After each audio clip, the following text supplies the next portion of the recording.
Breaking news. Breaking news. Breaking news. Cameroun.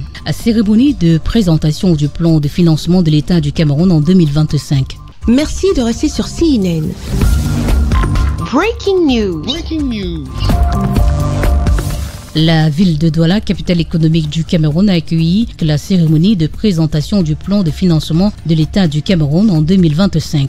Mobiliser efficacement l'épargne locale pour financer le développement du pays, voilà quel a été l'objectif majeur des travaux organisés par le ministère des Finances en présence du directeur général du Trésor public, M. Mott Sylvestre, directeur général du Trésor public près de la ville de Douala, de M. Noël Olivier Minkoulou Vondo, directeur général de la Caisse nationale de prévoyance sociale du Cameroun, ainsi que des acteurs de l'économie locale. Le panel, riche et varié, animé par des experts financiers et les acteurs de l'économie locale, ont permis de dégager l'importance de l'épargne des compagnies d'assurance, les fonds de pension. Ces stratégies, en effet, consistent à renforcer la résilience du marché obligataire tout en assouplissant certains actes réglementaires, le tout en proposant des instruments attractifs et surtout en digitalisant les modes de souscription publique qui apparaissent désormais comme une priorité incontournable.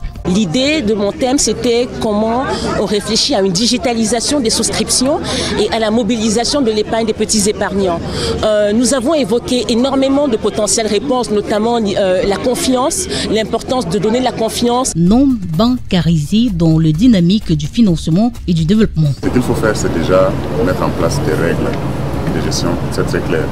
Parce que lorsqu'on parle de fonds de pension, il s'agit de l'épargne des gens.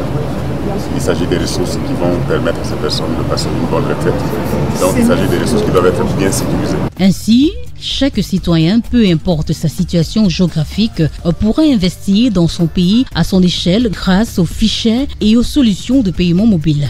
Traduire ces idées en actes concrets nécessite une collaboration entre le secteur public et le secteur privé ainsi que la mise en place des mécanismes innovants pour capter l'épargne nationale afin de l'orienter vers des investissements productifs. La question d'abord de savoir comment est-ce que ces investisseurs constituent leur capital, leur trésorerie destinée à l'investissement, en tout cas au placement financier.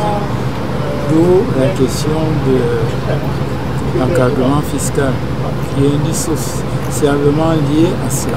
La mise en place d'un système de suivi et l'évaluation rigoureuse des projets financés par l'épargne locale afin d'assurer la transparence et la responsabilité garantissant la confiance des investisseurs dans les mécanismes de financement. Le ministère des Finances, par ma voix, s'engage en liaison avec les acteurs concernés à œuvrer pour la mise en place d'un cadre juridique et réglementaire facilitant l'investissement des citoyens dans les projets de développement.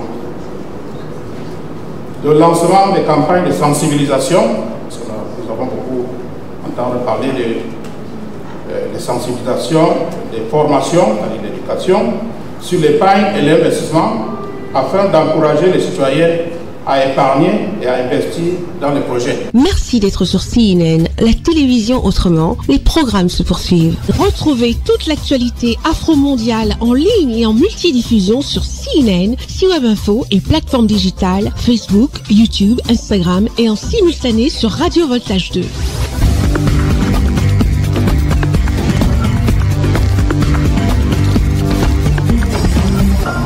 Breaking news. Breaking news. Sur CNN.